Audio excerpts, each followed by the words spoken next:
Thank you so much, Professor Arundhati, for the introduction. And it is my pleasure to represent the Faculty of Law and share our green initiatives with the Management Committee of the Center for Environmental Initiatives. I have divided my presentation into 5 parts. I will first discuss about institutional development, then I will move on to the curriculum development in terms of integrating environmental law. And also, third point will be the most important one in my opinion, that is the students' initiatives. And then the research contributions in terms of environmental law. And then I will move on to finally on the national and international policymaking developments. So as an academic institution, the Faculty of Law always try to ensure and maintain a very high level in terms of research and publications, teaching, curriculum, development, and also institutional development. So my presentation on green initiatives by the faculty will be based on all these 5 points. Let me first start with the institutional development. There is an environmental committee of the Faculty of Law, and there are academic members as well as non-academic members, administrative officers in this committee. We take decisions on how to protect the environment and the faculty initiatives towards greener world. So this is mainly in terms of implementing certain policy decisions within the faculty premises and also within the faculty functions. And then I'm very happy to share this news with you. We established the Center for Environmental Law and Policy, we call it CELP, and this is the only center of this nature where a center at the university level contributing towards environmental law and policy. There are many centers that involve in policymaking or scientific research in science and management and other areas, but not in law and policy. So the University of Colombo can proudly state that we have a Center for Environmental Law and Policy. Third point is that we have plans, many plans for innovation with energy saving implementations, because as you all are aware, that the Faculty of Law buildings are not environmental friendly. So there's a lot to do in terms of green technology, smart building concepts, and also energy saving aspects. So there are a lot of planning going on at present in terms of this aspect. And also our buildings are under innovation for many years now, but hopefully Dr. Sampath Punchiheva, under his leadership as the new dean, I hope that things are moving into a very correct direction in terms of environmental innovations. So there are many plans for these energy saving implementations. And we have zero plastic usage in assignment submissions. We, as the law faculty, use so many papers and especially when students submit assignments, they used to have this plastic cover until 3 years ago. So now since 2017, 17, yes, we have now implemented a new policy that they are not allowed to use any plastic usage when they submit the assignments. And we have at the faculty board, as a policy, we have taken a decision to go for only mode of minutes distribution. So we have paperless faculty boards minutes since 2019. So these are the institutional developments that I would like to highlight at the Faculty of Law in terms of environmental protection. I would actually like to highlight this point about CELP.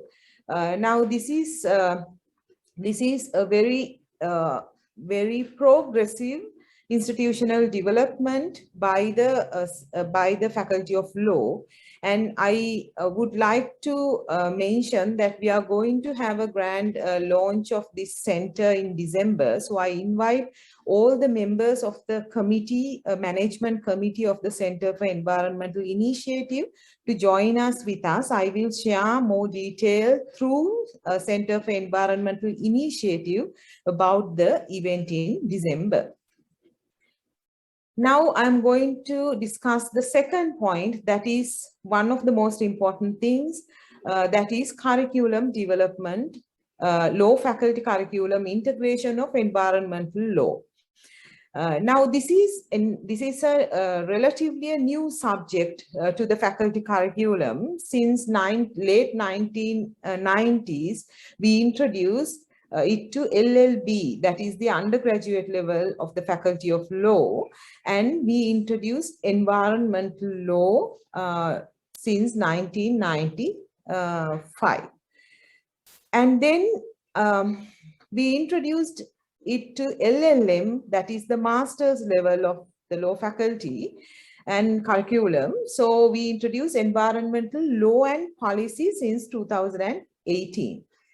And also with the introduction of this MPhil and PhD research degree program, we have many researchers conducting research at the MPhil and PhD level on environmental law and policy, mainly in climate laws and also sustainable development, biodiversity, animal welfare, and many other interesting areas.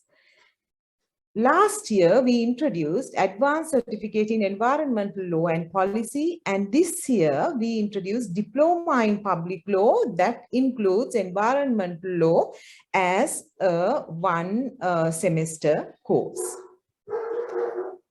The third most important point that I would like to highlight is Students' Initiative. Law Goes Green Project, LGG, we have since 2014, and it marks its 8th successful consecutive year this year. And there have been many projects undertook by the final year law student. Environmental law is a final year co-compulsory subject. So all the final years, almost everyone offer environmental law, and they have organized 8 consecutive successful programs. Now this year they are marking their 8th year. So now this program encourage and develop students' soft skills and also raising environmental awareness among students, and many students are taking part afterwards, after their graduation and after they are becoming attorneys at law. Many students have joined environmental law firms, ministries, and other initiatives with regard to environmental law. And these are few of the highlight points in this project.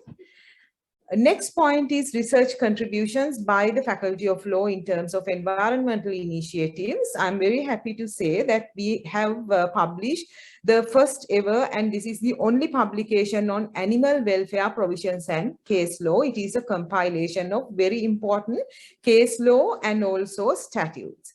And another compilation on public and public nuisance, that is provisions and case law again. And that is also a very handy reference book for researchers, students, lawyers, and not only that, even for the judiciary. And in the middle, you see the recently launched South Asian Environmental Law Report, Volume 1. This includes 4 case law from Sri Lanka and 4 case law from other countries, other jurisdictions in the South Asia. And this was launched 2 weeks ago at Water's Edge. And this actually has a very high demand. So as the Faculty of Law, we are very happy that we are contributing towards the promotion of environmental law even outside. And also another point that I would like to highlight is another policy making level is we are preparing, at the moment it is in progress, South Asian Climate Change Report under UN Millennium Fellowship. We have Kitmini and Madhurya as lead researcher and also Dulki as the editor-in-chief, and myself as a co-advisor within the South Asia. So we have reached to the South Asian level, and also we contribute with other 7 countries. So 8-country report, and we are representing Sri Lanka, but also at the South Asian level. And National and International Policymaking Development, CELP submitted a proposal to the expert committee to draft new constitution of Sri Lanka. And we propose fundamental right to clean and healthy environment, which is absent in the existing constitution, and also fundamental duty to protect animals and respect to natural environment, and also directive principle of state policy to maintain of a sustainable forest coverage through policy making. So these are the national and international policy making development that CELP has undertook. So those are the things that I would like to highlight from the Faculty of Law as green initiatives. And I thank you, Professor Arandhati, the Director of the Center for Environmental Initiative, and also Ms. Sandani, the Environmental Officer, and all the members of the Management Committee of Center for Environmental Initiative. And the Faculty of Law will keep progressing towards green initiatives in the future. Thank you very much.